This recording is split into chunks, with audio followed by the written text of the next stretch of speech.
있습니다. 바로 그것이 우리가 앞으로 100년지대에 1000년을 날아가는 교육의 진정한 초석을 놓을 수 있기 때문에, 그래서 이러한 교육의 열정은 저는 참 우리나라가 뜨겁죠. 자랑스럽고 교육열은 1위 아닙니까? 네. 그런 역기능적인 측면은 우리 모두가 함께 마음을 모으면서 좀 과열되거나 지나친 경쟁은 열정으로, 또 여러 가지의 이런 어려움들은 잘 상생하면서 갈 수 있는 데서 공교육 정상화. 그래서 저는 입학사정관제에서 어떤 점수 1, 2점 차이가 아니라 여러 가지의 잠재력, 성장 가능성, 창의성, 또 팀워크의 기능, 협력, 이런 것들을 잘 한 학생들을 좀 더 사정관이 잘 찾아내고 잡아서 그들의 기량을 대학에 와서 더 우수하게, 또 심성이 정말 잘된 이런 인재를 배출하자 하는 데서 이 공교육과 방과 후 학습, 그리고 문화소양교육, 법질서교육, 이런 부분들을 입학사정관제에서 개발한 바 있습니다. 네. 그 40년 동안 이제 교육계에 몸담아 오시면서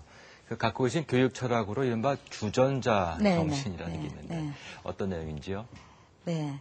제가 이제 특히 제가 여자 대학이 있지 않습니까? 한 사람의 학생으로 시작해서 세계 최대 대학이 된 학교의 역사를 보면 거기에 기본이 제가 이제 뽑아낸 게 주전자 정신이다, 이렇게 이야기를 했습니다. 이를테면 우리 모두가 역사의 주체라는 의식, 그러니까 쭈삣쭈삣 우린 주변인이 아니고 역사의 주체라는 그런 주체성의 주자, 그리고 이런 주체가 되려면 실력이 있어야 누가 인정을 하지, 혼자서 내가 주체다, 중심이다, 이럴 수 없는 거거든요. 그런 데서 실력을 갖고 있으면 나름대로 전문성이 있어야 된다. 우리가. 그래서 이 전문성의 전자.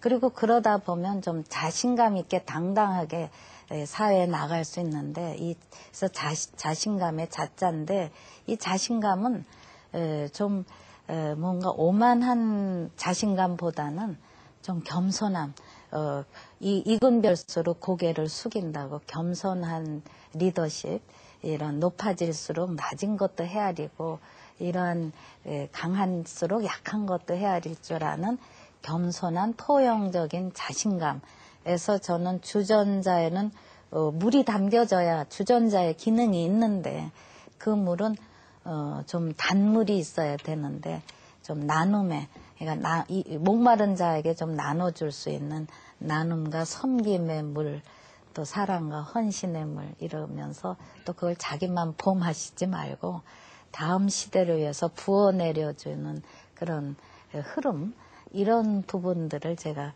주전자 정신이라고 했습니다.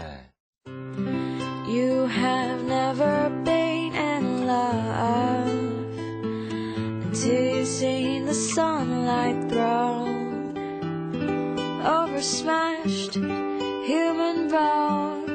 We are the pretty petty things,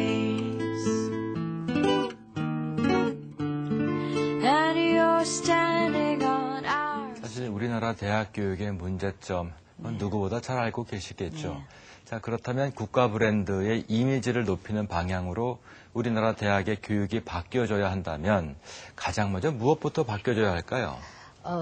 이제 저희가 지금 대학 진학률이 한 84%까지 육박해서 그걸 많이 걱정을 하시는데, 저는 교육에 대한 그런 열정은 전 좋은 현상이라고 보는데, 단지 대학을 나와서 자기 꿈을 키울 수 있는 일자리의 창출들, 자기 꿈의 기회를 맞는, 이것이 좀 더 사회적으로, 제도적으로 또 우리가 많이 선배로서 넓혀줘야 되는 그런 사명이 있다고 보고요.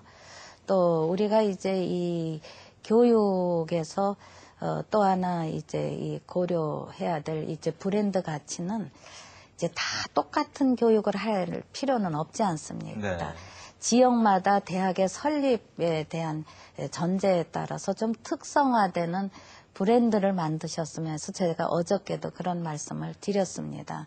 그런 데서 대학마다 브랜드를 만들어라. 그러니까 너무 다 모든 대학이 그냥 종합대학 백화점식의 나열보다는 융복합을 할 수도 있고, 이 대학은 정말 인성을 잘하는 곳이다.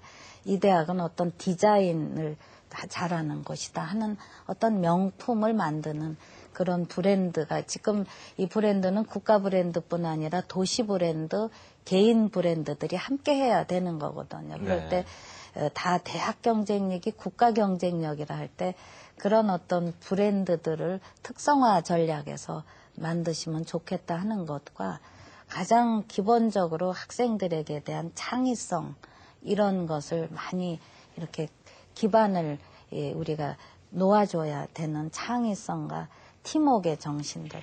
지금 이 시대에는 이제 새로운 계속 우리가 우리의 이 총명한 DNA가 있습니다. 교육이라는 건 계속 개발을 해주기 때문에 그런 창의성과, 또 하나는 이제는 정보가 굉장히 시시각각 나오는 그 시대에 있기 때문에 팀워크가 필요해. 혼자서 다 이거 시작부터 끝까지 할 수 없는, 우리가 어떻게 협동하는 그런 인성을 키울 것인가, 그런 부분들이 국가 브랜드와 직결된다는 생각을 합니다. 네, 관련된 얘기라고 생각을 하는데요.